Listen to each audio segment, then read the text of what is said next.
คลิปถัดมาชมการเชื่อมต่อ Telegram กับ OpenClaw บน Mac mini นะครับตัวนี้หลังจากที่ผมเชื่อมต่อโดยใช้ AI โมเดลที่เป็น Google Gemini Pro นะครับเนื่องจากว่าเขาฉลาดกว่า ผม Subscribe ที่บนอินเทอร์เน็ตอยู่แล้วนะครับก็เลยเอา API มาใส่นะครับ API Key เชื่อมต่อกันเรียบร้อยเราจะสามารถใช้สมองอันชันฉลาดของ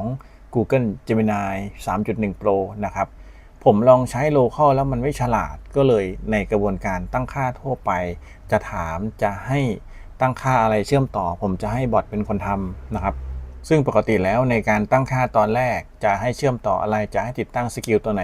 ผมอาจจะให้บอททำก็ได้นะครับอย่างสังเกตดูตรงนี้ผมถามว่าเชื่อมต่อ Telegram ได้หรือยังเขาก็ตอบมาว่า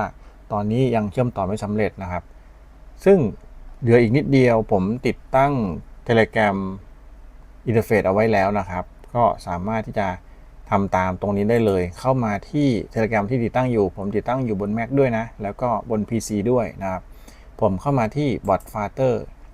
คุณพิมพ์เลย bot father แบบนี้เลยนะครับก็จะเห็น user หนึ่งขึ้นมา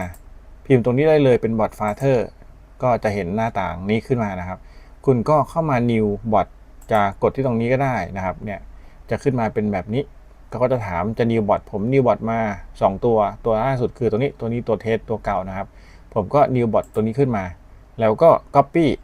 ตัวนี้ซึ่งเป็นคีย์ของตัวบอทตัวนี้นะครับแล้วก็เอามาใช้งานนะครับแล้วก็ไปใส่ตอนติดตั้งตามที่ทำไปก่อนหน้านี้ตัวนี้ยังไม่เชื่อมต่อนะครับเขาก็จะลอยๆอยู่แบบนี้จากนั้นก็เข้ามาที่ตรงนี้ครับแล้วเราไปสร้างตัวโทเค็นนะครับพอเราได้ในส่วนของ pairing code มานะครับตัวนี้เราก็เอามาที่แชทของ OpenClaw นะครับเป็น main section นะแล้วก็พิมพ์แบบนี้นะครับ /pair ใส่โค้ดเข้าไป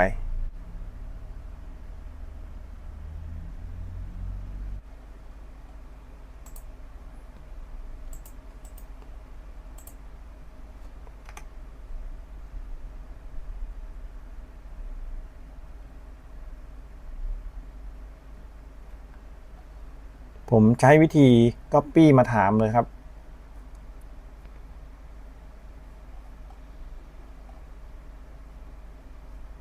ผม copy ทั้งหมดนี่มาจากหน้านี้เลยนะครับแล้วก็ใส่ลงไปถามเขาก็บอกเรียบร้อยแล้วอนุมัติ pairing แล้วนะครับได้เลยแบบนี้เลยเดี๋ยวผมจะลองกลับมาพิมพ์ที่ตัว Telegram นะครับ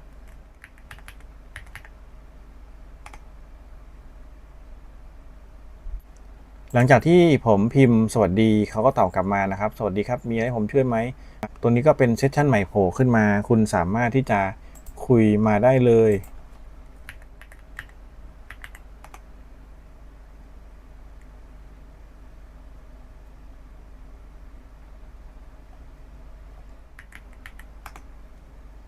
ผมถามถึงสถานที่เที่ยวในประเทศไทยนะครับ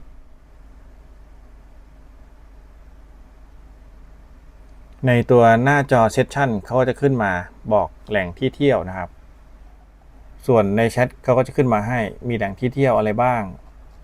ซึ่งทั้งหมดเนี่ยมาจาก Gemini นะครับ Gemini ออกค้นหาให้เราแล้วก็ขึ้นมา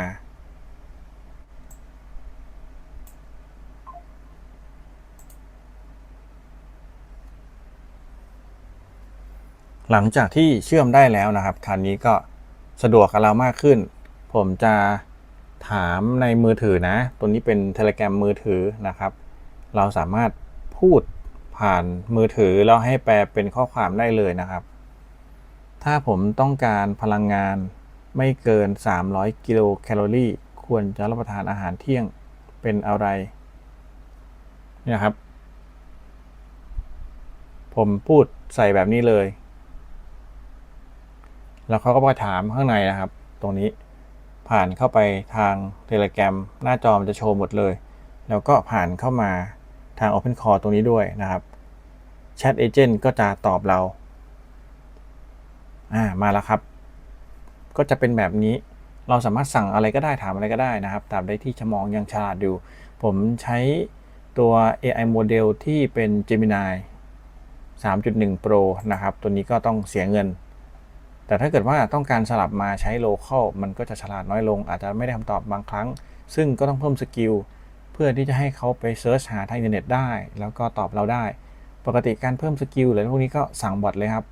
เราสั่งให้เขาติดตั้งตัวเองแก้ไขตัวเองได้นะครับตัว Assistant ตัวนี้สามารถตั้งชื่อให้เขาได้นะเป็นเซสชั่นไปนะครับก็เอามาโชว์ประมาณนี้หลายท่านถ้าเกิดว่าทำไปติดปัญหาตรงไหนก็สลับไปใช้ AI โมเดลบนคลาวด์ก่อนเพื่อให้ฉลาดแล้วก็ถามด้วยรูปถามด้วยข้อความเขาจะตั้งให้เราได้หมดเลยเขาจะแก้ไขให้เราได้ตราบใดที่ตัวบอทตัวนี้ยังใช้งานได้นะครับตรงนี้ก็มาเพียงเท่านี้เดี๋ยวผมขอศึกษาเพิ่มเดี๋ยวจะเอามาแนะนำให้นะครับคลิปนี้เป็นการเชื่อมต่อ Telegram กับในส่วนของ OpenClaw ก็เป็นโครงสร้างที่ผมพยายามทำนะตอนนี้ยังไม่ใช่ผู้เชี่ยวชาญเพิ่งเริ่มทำเท่านั้นเองนะครับก็เลยเอามาแชร์ไว้เริ่มทำไปด้วยกันเป็นคลิปเริ่มต้นนะครับก็ประมาณนี้